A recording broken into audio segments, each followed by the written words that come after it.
যেতিয়া আপোন মানুহবোৰৰ অচিনাকি ৰূপ দেখা যায়। বন্দনা বৰুৱা স্বামীৰ চাকৰি সূত্ৰে স্বামীৰ লগতেই কোৱাৰ্টাৰত থাকে। গাঁৱৰ ঘৰত শহু শাহু আৰু দেউৰেক।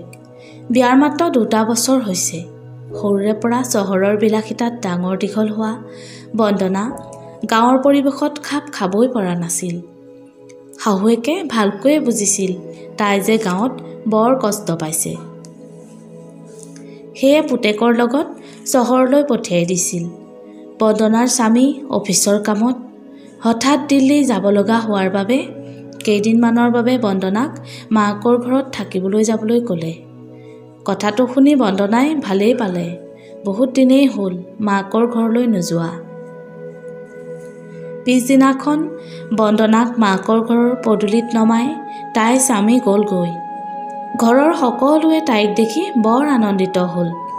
মৰমতে মাকে সুধিলে, মাজনী 2দিনমান থাকিবি নহয়? তাইও টপৰাই উত্তৰ দিলে, মা থাকিম কেইদিনমান। তেনেতে বন্দনাৰ বৌয়েক ভিতৰৰ পৰা ওলাই আহিল।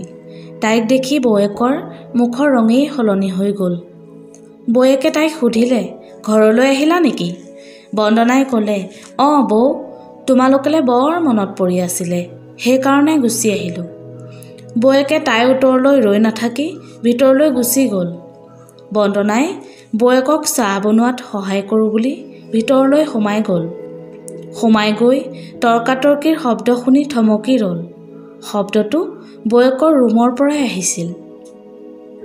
বৌয়েকে ককায়েকৰ ওচৰত জকজকাই উঠিছে, হেৰা, তোমাৰ মৰমৰ ভনীয়েৰা আহিল আকৌ।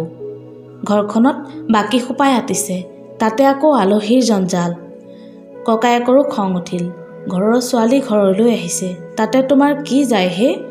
এনেকৈ দুয়োৰে তৰ্কাতৰ্কি চলি থাকিল। বন্দনাৰ বুকুখন দুখত ফাটি চিটি যোৱা যেন লাগিল।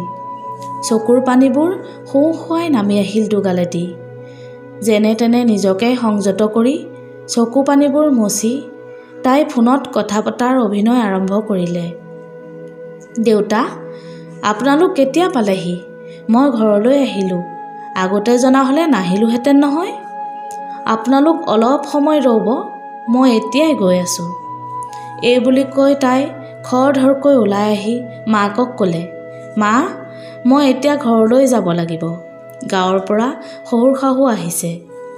তাইৰ কথা শুনি মাকৰ চকুযোৰ সেমেকি উঠিল।